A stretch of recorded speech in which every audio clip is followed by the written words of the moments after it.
Dear friend, when we left the island, I thought I was leaving behind everything I knew. 8 years of life, a home that felt safe, a version of myself that knew exactly how things worked. And for a while, that felt terrifying. But something unexpected happened. I didn't lose myself. I started to find pieces of myself again, in places I never looked before. When the sun's going down, no stars in the sky, I'ma head down the road across county line where they roll up the smoke. I didn't realize how deeply cooking had anchored me over the years. No matter where I am, Spain, Australia, if I can stand in the kitchen and chop vegetables or bake something warm, I feel at home. It's the one thing that never asks too many questions. It just holds me. Whiskey flow in the dark of the night, so nobody knows. It's kind of wild how little it takes to feel good again. Like a cookie, a cup of tea, and I'm suddenly fine. Yeah, I've been thinking a lot lately. I realized that cooking has been like the only stable thing in my life. No matter where I am or how life is changing around me, it's my anchor. It's always there for me, my kind of therapy, if you will. And this season of uncertainty will pass for sure. So for now, I'm just grateful that I get to be here, get to enjoy my cookie, and just appreciate the nature around me. I'm feeling that life is really beautiful right now, to be honest. And we humans, we think like we always need more. We need more clarity. We need more stability in our life. We need all the answers. But honestly, I think those little moments is where the magic really is. And maybe we don't need all the answers to really enjoy life.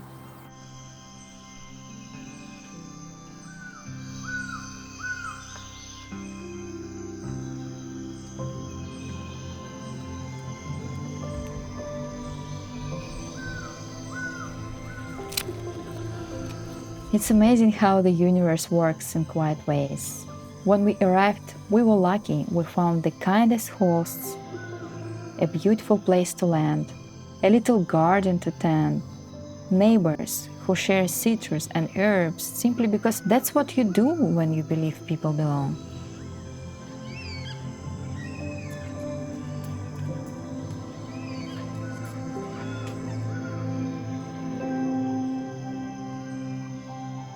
Maybe it's not the Farrell house. It's definitely not the Farrell house.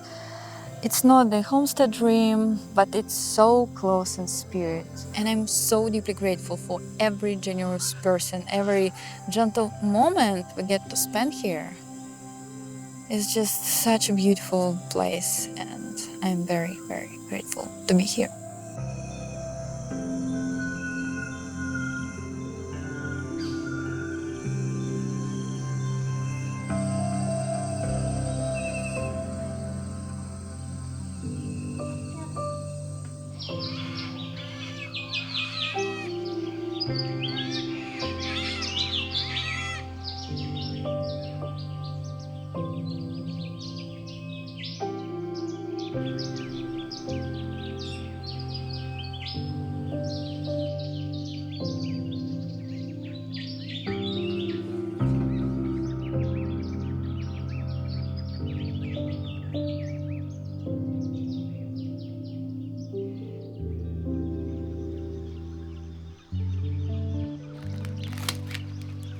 Cooking has this quiet way of bringing me back into my body. It reminds me that I'm here, that I can tend to something even when I don't know what's coming next. The start isn't complicated, it does not need to be impressive. It just needs to be shared, and maybe that's enough for today.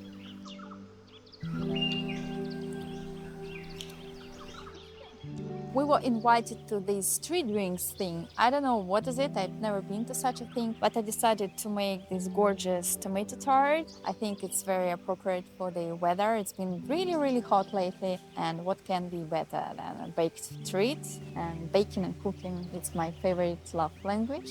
Guys, just let me know, I'm very curious. Do you have such a thing as street drinks? I don't know, in Spain we didn't have it, so something new. Look at this, you guys. It looks so summery, so yummy, so nice and cozy and fresh. Some tomatoes, Kalamata olives, Parmigiano Reggiano, and some basil. Yum! And then there is this place, the rainforest. The creek became my sanctuary before I even realized I needed one. Cold water on my skin. Everything goes quiet, long enough for me to hear myself again. And that's very important. There is something I've been learning lately, and it took me a long time to admit it. I used to think I have to be ready, or certain, or confident before starting something new. A move, a project, a different version of myself. But I don't think that anymore. I would rather try and fail rather than stay exactly where fear keeps me. Because even if it doesn't work out, even if I get it wrong, at least I'm moving, I'm alive in the attempt. Doing something imperfectly feels so much better than never beginning at all. I don't need guarantees anymore, just a little courage and willingness to start before I feel ready. I didn't expect Australia to feel this feeling. I didn't expect it to feel like freedom. I thought freedom meant having everything figured out. A plan, a home, a future I could point to and explain. But maybe freedom isn't certainty. Maybe it's space. Space to grow into yourself without knowing exactly how. And that's what living gave me. Room to breathe, room to expand, room to become someone new. I left the island because something in me whispered, there is more for you. I didn't know what it meant. I still don't know completely. But in this season, slow cooking, rainforest mornings, I started to understand something. I didn't lose home. I'm learning how to carry it inside me. And maybe that's the freedom I was looking for. I don't know what comes next, but for the first time in a very long time, I'm not afraid of the unknown, because now I'm starting to feel at home with myself. And if you want to understand how this whole chapter began, I wrote a letter about living. You're welcome there.